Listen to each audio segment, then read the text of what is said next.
Hello out there, this is Lloyd with Gizmos Games, and today we are unboxing a modern event deck. A modern event deck is a 60 card deck plus 15 card sideboard, and it's called March of the Multitudes. It is white-black, and if those of you that don't know out there, it is centered around token creation. There's the back. Kind of centers around Elspeth, Knight Errant. So let's get her open and see what all's in here. You hear the die in there. So let's free the dice.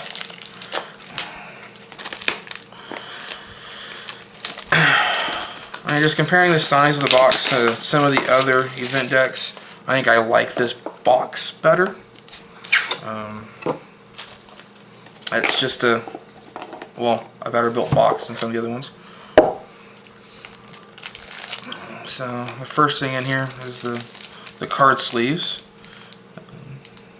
It's the Magic logo.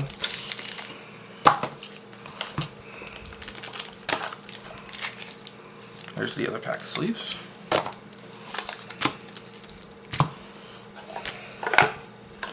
So as you can see, here's the deck box. Like I said before, I really like the box. You have a space right here for your 60 card deck, your sideboard, a dice. It's a good hard plastic. And I just shook the camera. Sorry about that. There we go. Hit the box. I hit the table. So, as with all of the products like this, we have a little informal piece in here about what it is and how to make her better. So, I mean, immediately looking at this one, it doesn't tell you the sets the cards are from. Kind of sucks. But a little bit about how to play the deck and what a sideboard is. As you can see, this is really geared towards a new player, which really that's kind of what this is built around. And really not even so much for new players, but players that are new to the modern format. As we all know, modern can be an expensive format to jump into, and this deck gives new players to the format a playable deck in the format. Here's a spin down count that comes with it. I really like the coloring of it. I would like to color this one. That's a nice spin down. So let's go ahead and set her over there. Start with the sideboard.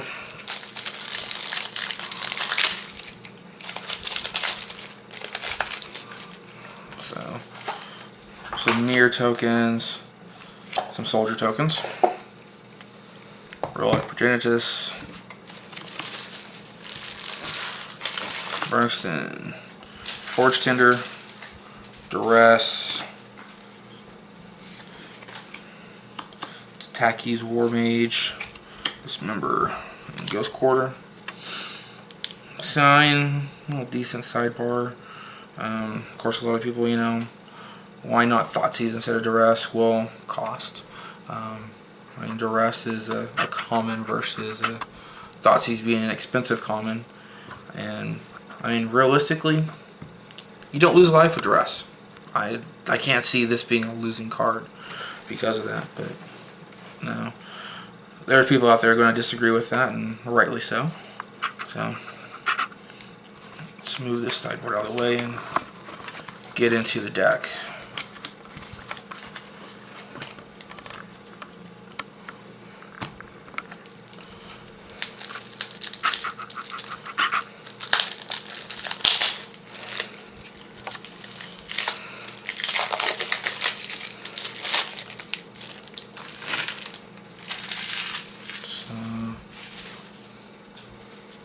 I'm just looking for the land base here.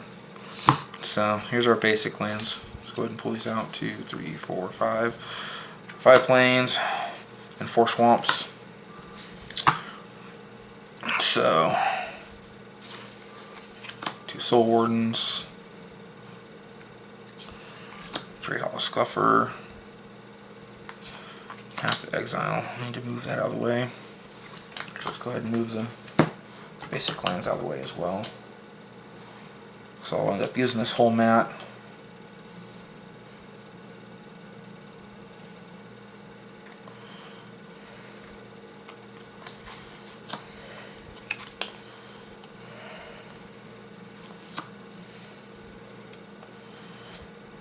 Position a Kozlok, Shrine of the Loyal Legions,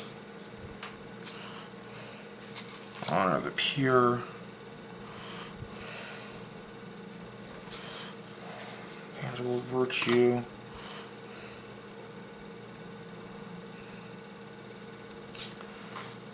Raise the Alarm, Persecution, Sword of Feast and Famine, our first rare.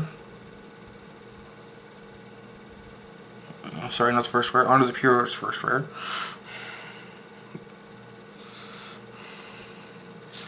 Lingering Souls, Spectral Procession, Elspeth.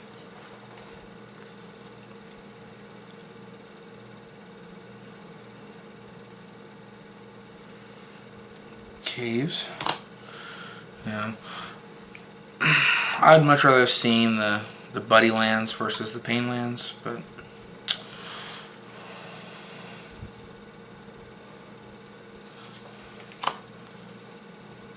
of course I say that, and here are the buddy lands.